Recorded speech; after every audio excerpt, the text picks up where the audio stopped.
Many of you know I am a huge train game fan. I love pick up and deliver, and I'm a big fan of Rail Pass. And I know there are some of my friends though who don't like the real-time element, the passing and the dexterity, and the clock ticking down. So if you like Rail Pass, particularly because you're working together to accomplish a goal, I think you'll like Switch and Signal. This has the cooperative elements of a train game without the real-time dexterity pressure.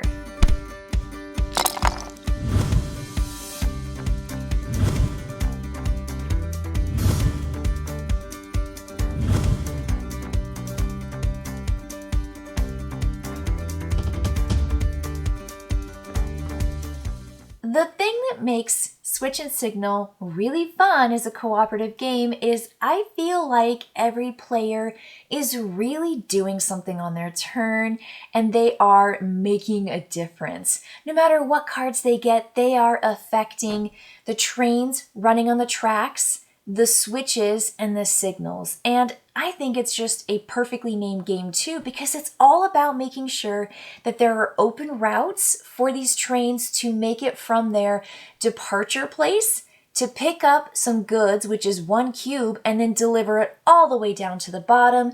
In the Central Europe map, it's Marseille.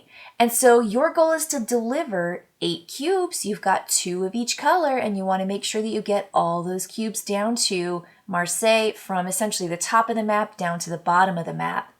And so players are playing cards on their turn, and they're manipulating the board and making progress. Now, while you might not be able to make full progress to get something done, you're doing like half, the first half of the job to kind of mitigate or prevent something from happening the next turn, because there's going to be departure cards played and you never know exactly what they're going to do, and you're going to roll dice and you don't know exactly what those dice are going to do, but you're making progress. And I just love that. It makes you feel like you're a real team member. And I love those cooperative games that you really need everybody, and there's nobody who can kind of dictate what you're doing, because you really do play your card, and you can talk it out with your friends and stuff. Well, maybe we should switch this over here and we should move this disc over there, but you feel like you're doing something. On a player's turn, pretty simple, really easy to do, but there are a lot of choices here, and there's a lot of unpredictability that works. I think there's an amount of luck in this game, and you have to be okay with that, but I think the luck is just the right amount, and it really adds that excitement. So a player is going to turn over a departure card to begin the round, and there's a stack of departure cards. There are 18 in the game. You shuffle them up and remove 2 randomly, so you essentially have 16 turns to accomplish the game goals, but you might actually have fewer turns than that, because if you run into too many conflicts, you are going to take out what's called these time tokens. And you're going to eat away at your time tokens, and when you don't have any of those time tokens left, you have to take away a departure card from the deck, which means that you now have 1 less turn to actually complete the goals. And so your time is going to slip away from you if you make too many mistakes, which I think thematically makes a whole lot of sense.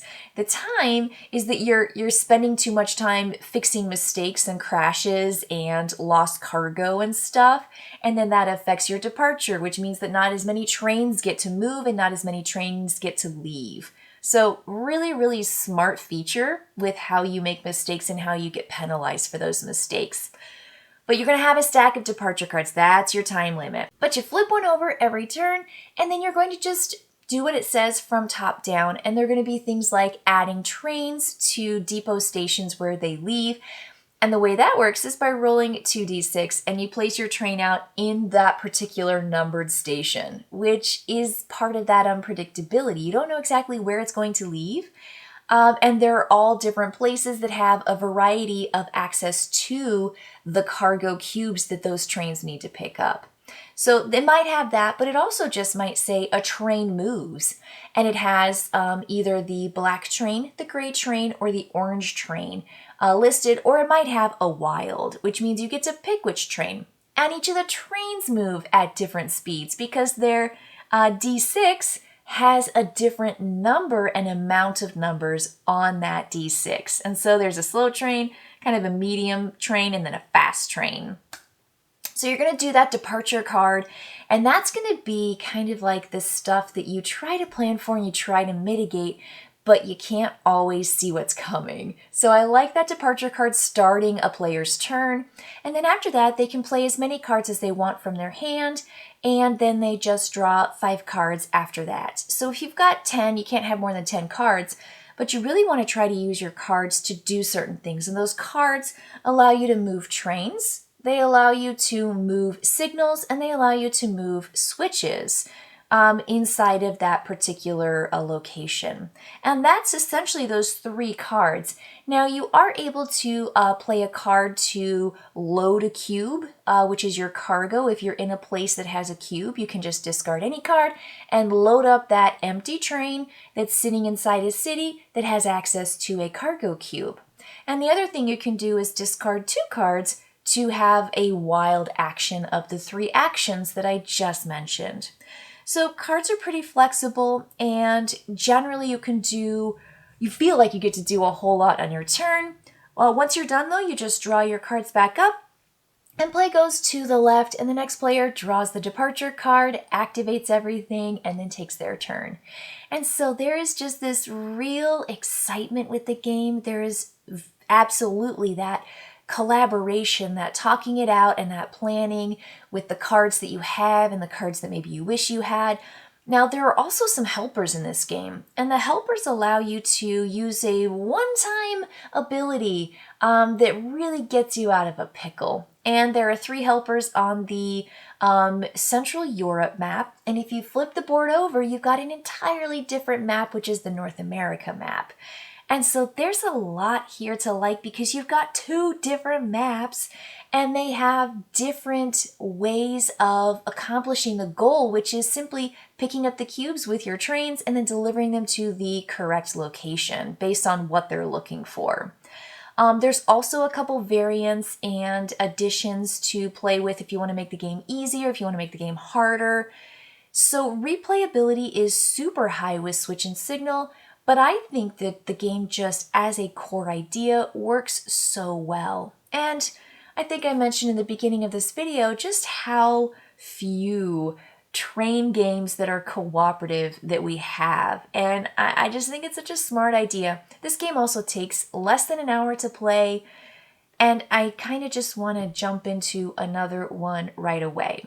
The game and the rules really help you set up for that first time play, and they give you all these suggestions for how to start. But after that, you can just place your switches and your signals wherever you like, wherever you think you want to, essentially want the game to go. And so it's just smart. And I love the idea that you could be setting up for one thing and then have a train barrel down the tracks and crash into a place that doesn't have that open pathway, and you take damage, which is your time, which affects your departure cards, which affects your speed in the game. You've got to really speed up. And our game was pretty close. We had a couple runaway trains. We had a couple crashes where they bumped into each other because there were 2 trains trying to get to Marseille at the same time. And so they kind of just bumped into each other because of the dice rolls. The dice rolls are a range of things, so you kind of know what to expect. But I think that really makes the game less of this kind of chess experience where you literally map everything out and then just execute it. I think that, added luck has just that little bit of excitement and unpredictability that makes it really, really fun. So if this game stresses you out, maybe you'll like Switch and Signal because they are both wonderful cooperative train games. This one just has a non-real-time timed element to it. So you still have that pressure, but hopefully it's not going to create too much anxiety.